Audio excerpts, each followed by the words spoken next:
खुलुमबाय स्टुडिय'आव दं आं उदांस्रि मोसाहारि। क'क्राझारनि बड'लेण्ड मुलुगसोलोंसालियाव दावबायफैदों आसाम आयेन आफादनि बुंथिगिरि बिस्वजित दैमारिया।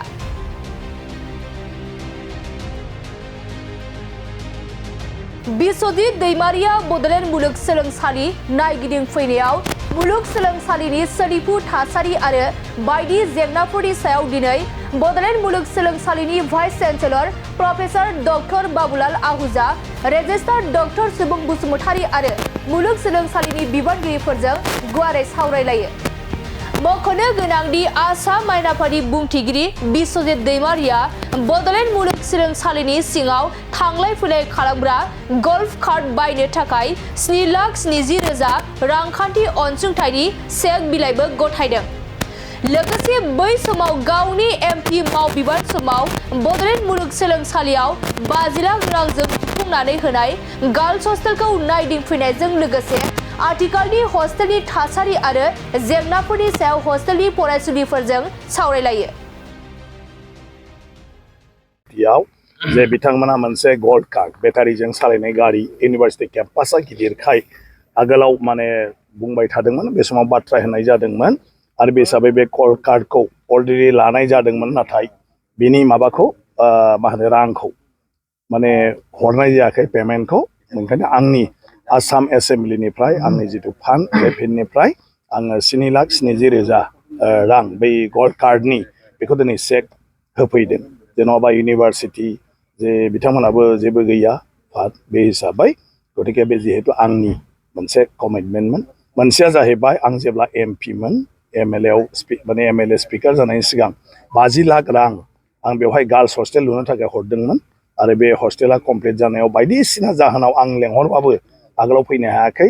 दिनै जिहेतु आङो इउनिभार्सिटियाव फैदों, ओंखायनो हस्टेलखौ एसे नायनो, केम्पासखौ परिबेसखौ नायनो होननानै आं दिनै फैदों। बेवहाय हस्टेलावबो बेरायफैदों आरो गोबां फरायसुलिफोरखौ लोगो मोनदों, मोजां मोनदों, बिसोरजों इन्टारेक्सन खालामनानै खुब बिस्रा मोजां एम्बिसन दं। औ, जोंनि मानाव गेदेर बिसि आरो रेजिस्ट्रार आरो गुबुन गुबुन स्टाफजों बेवहाय रायलायनाय जादों जे जोंहा माखासे प्रप'जाल दं इउनिभार्सिटिनिफ्राय। मोनसेया जाहैबाय 19टा गोदान डिपार्टमेन्ट बेवहाय माने खुलिनो नागिरदों, अलरेडि आरम्भ खालामदों। दा बिनि थाखाय माखासे प्रफेसार, एसिस्टेन्ट प्रफेसारनि पस्ट नांगौ आरो गुबुन गुबुन स्टाफनि पस्ट नांगौ। मोनसेया जाहैबाय दासिमबो बड'लेण्ड इउनिभार्सिटियाव नन टिचिं स्टाफ जायफ्रा फोरोंगिरि नङा, सोरबा पियन, चौकिदार, केरानि आरो सोरबा इउडिए, बेफोरबायदि पस्टआ दाबो सेंसन जाजोबाखै। बिनि प्रप'जालाबो थांनानै दंहैयो। ओंखायनो बेफोर बाथ्राफोरखौ सावरायनाय जादों, माबोरैहाय जोङो थाबै खालामनो हायो।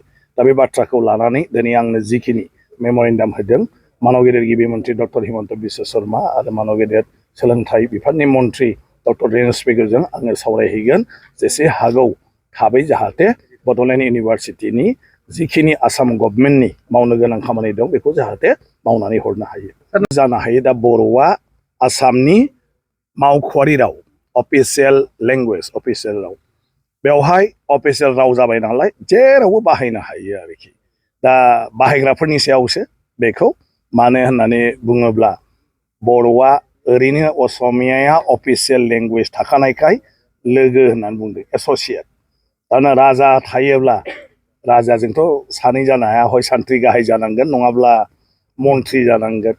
थिग बेबायदिनो जेरावबो सासेल'सो जागोन, ड्राइभार होनबा एसिस्टेन्ट ड्राइभार, पाइलट होनबा क' पाइलट। दा ओंखायनो बर' रावाबो जिहेतु असमिया दंग्रोखायो नालाय एस'सियेट, खिन्थु असमिया आरो बर'नि जिथु मर्यादा बियो समान, मोननैबो अफिसियेल राव।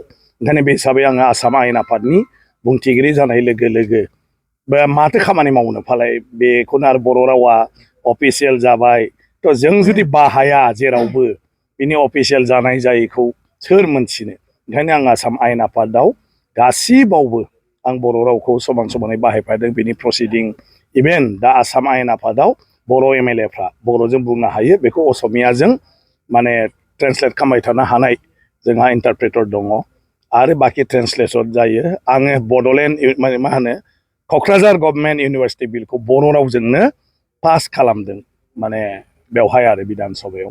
दा बेफोरखौ जिहेतु बियो जोंनि मोनसे आयेननि गेजेरजों मोननाय, आसाम गभर्नमेन्टआ आसाम आयेन आफादाव पास खालामनानै गेजेट नटिफिकेसन होबाय नालाय, दा बेखौ जों बयबो मावनो हासै माथ्र बेल' बुजियैफोरखौबो बर'जों जबरदस्त लिरबा जोंहा लकसान जागोन ओंखायनो आङो माबा मोनसे नांगौ माने बुजियै बबेबा माने फरवार्ड खालामनांगौ बुस्थुखौ इंलिसजों लिरनांगौ आरोखि खिन्थु जोंहा गावनि गेजेरावल'ब्ला बेफोरखौ बर'जों लिरनांगौ गतिके बायहेरायाव थाङोबाथ' बुजिनाय नङा मा लिरदों आरो ओंखायनो आं उपाय गैया मानसिफोरखौ बुजायनो हाया आंनाव एसेम्ब्लियाव बर'निल' लिरना होयो नाथाय बर'नि लिरनायखौ आंबो गोलावै इंलिसाव लिरफिननानै चिफ मिनिस्टारनो सोरनोबा आं फरवार्ड खालामनांगौ जेखौ आं नट मोनसेल' माने फरवार्डेड फर इयर नेसेसारि एक्सन होननांगौ काइन्ड कनसेप्ट मानो जोबोमोन उपायथ' गैया दा बर'सो दानिया आंबो आंनि नटआव बिथाङा ओरै ओरै बुंदों ओरै जानानै दंनो उमुकनो बिथांनि लाइजाम मथे बेखौ ओरै खालामनो हायोबा मोजां ओंखायनो अन्नानै नोंथाङा बेखौ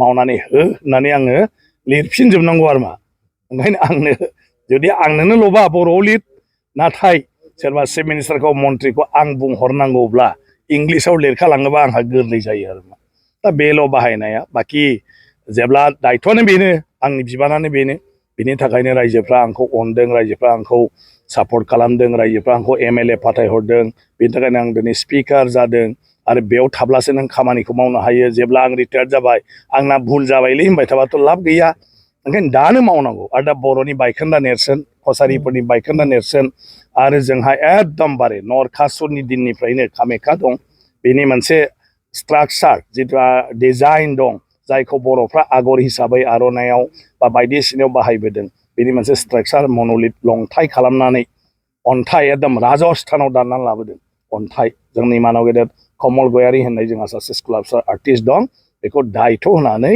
बेखौ लाबोनानै दा गायसननानै मानाव गेदेर गिबि मन्थ्रिनि आखाइजों बेखौ बेखेवनाय जाबाय बिनि पारपासा जाहैबाय आसामाव कसारिफ्राबो मोनसे समाव राजत्व खालामबोदोंमोन दा बेखौथ' बयबो मिथिनांगौ मालाया ओमफ्राय बिनि आगोलबो महाभारतनि समाव नरकासुर भगदत्त फुजाखौ होबोनाय जादों आरो बे समनिफ्रायनो बे कामाख्या बिराद इम्पर्टेन्ट जायगा आरो बे नरकासुरनि समनि बे कामाख्यावनो बर'नि आगर आखाइनि बेवहाय दाननाय दङमोन बेखौ जाहाथे मानसिफ्रा मोनथियो जे जोंनि आगर आखाइया दिनैनि नङा बे महाभारत जुगनिफ्रायनो रामायणनि जुगनिफ्रायनो फैनाय आरोखि बेखौ दा गायसननानै दोननाय जाबाय बे बयनिबो थाखाय दा जों बर' हिसाबै एसे गोजोननाय मोनो जे जोंजों बियो सोमोन्दो दं नाथाय आंनि ओंथिया जाहैबाय बे आसामनि मोनसे इतिहास बे जारिमिन आरो बे जारिमिनखौ बे लंथाइनि गेजेरजों जोङो मोनथिनो मोनगोन।